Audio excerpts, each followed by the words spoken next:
that hot mess that they air in the mornings called The View had to issue not one, not two, not three, but 4 corrections, legal corrections, 4 legal notes. We only have 3 of them on camera. Not to mention what they did at that debate, where once again, they tried to fact check only one side, and then when their fact checks got fact checked, they cowered. After seeing Fierce, You Ought to Think Again, Bill Maher and Megyn Kelly just launched a savage verbal attack.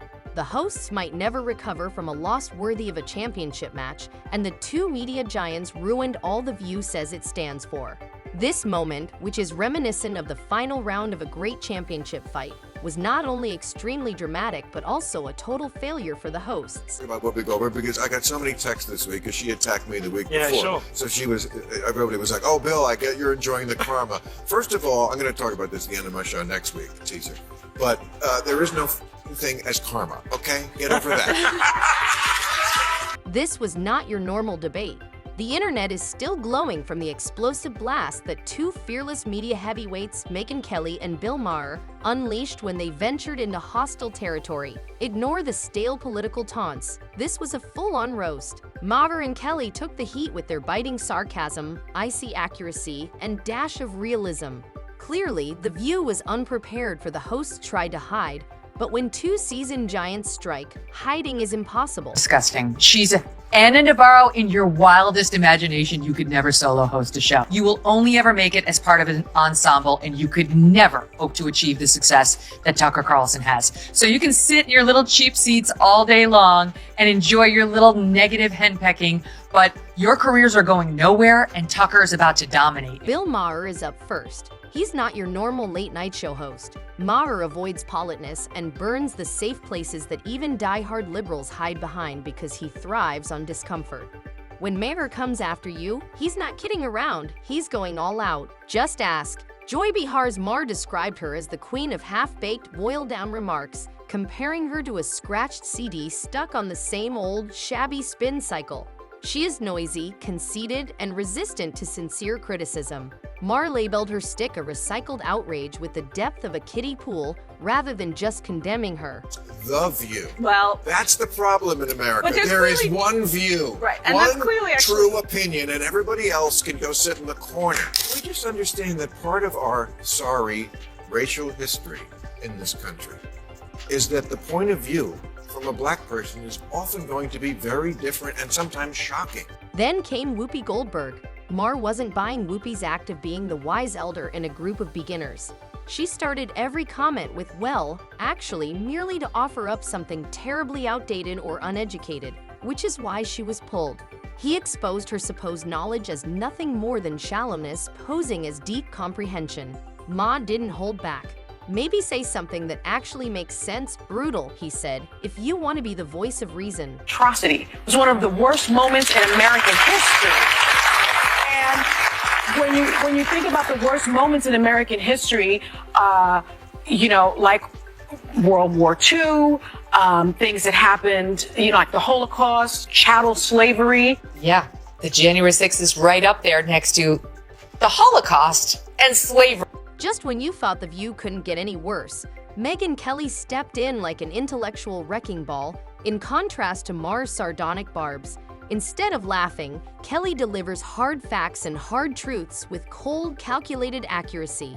There are no smiles or gentle landings. When she stepped into the ring, the entire game changed. Well, I had a different question, but it struck me that in the first segment you used the term woke, and you said that woke is what was sort of ruining everything. And I know that you're... No, I didn't say ruining everything. I said that's why Trump could get reelected. That's why Trump could get reelected. Yeah. So the term woke has been, in my view, co-opted by the right and weaponized and bastardized. And so I was surprised to hear you use the term, because historically, as you know, because I think you're quite brilliant, that woke is a word used by the Black community to note that we must be aware of social injustices. But words and so migrate. why is that a bad thing? It's not a bad thing, and originally that was absolutely a great thing.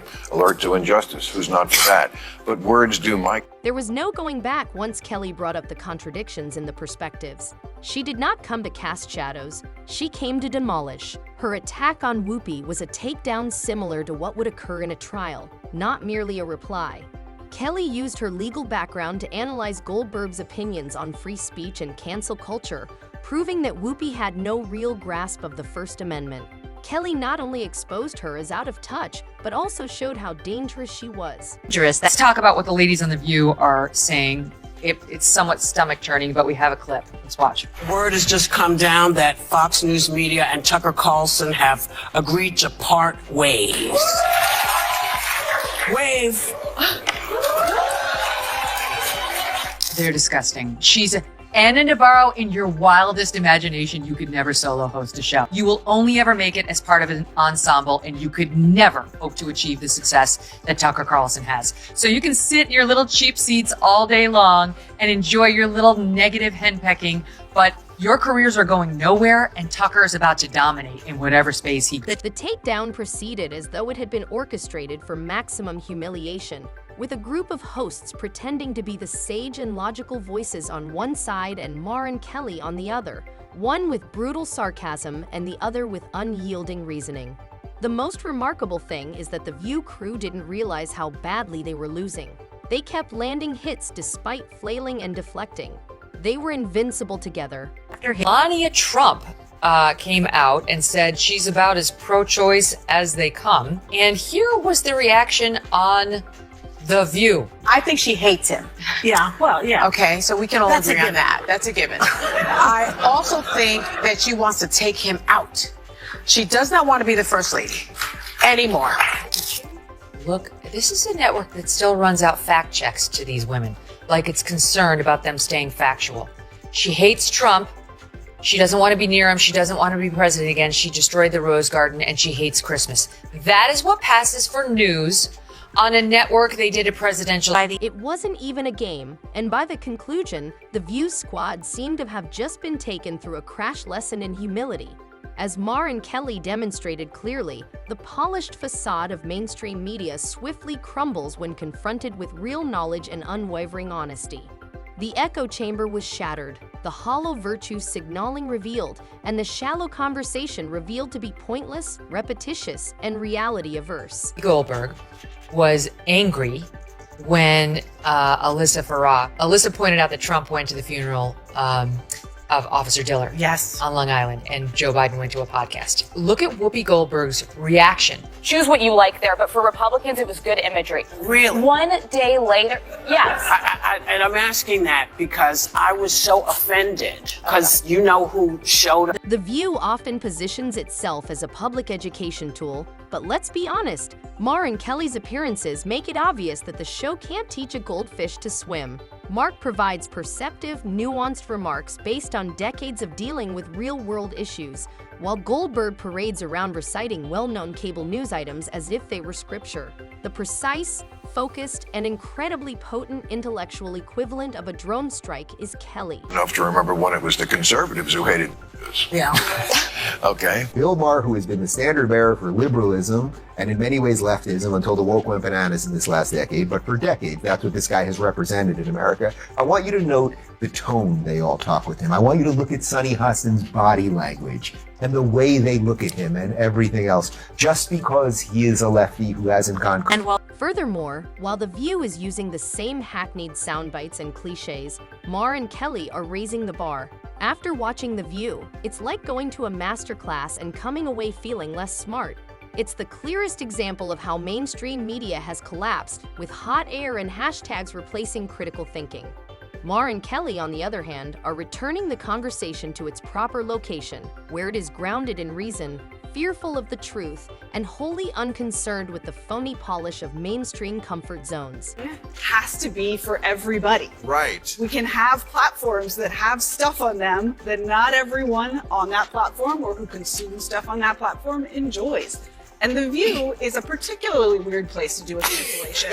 Because It's called The View. it's called The View. It's not called The Facts. Yeah, but isn't it interesting that it's called, I mean, I don't think they meant this when Barbara Walters invented it a long time ago, but it's The View. Well, That's the problem in America. But there's There is clearly- one view, Right, and one that's clearly true opinion, and everybody else can go sit in the... Ma and Kelly used the example of chess pros playing plastic piece chess versus kids to show how outmatched The View is. Ma and Kelly deliver the unadulterated truth and address important issues with wit and sharp argumentation, while The View recycles sentimental talking points from an echo chamber. This was not a discussion, it was a dismantling. They served as a warning to people who still stick to safe narratives because they were not only outspoken hosts, but also easily broke through the popular facade.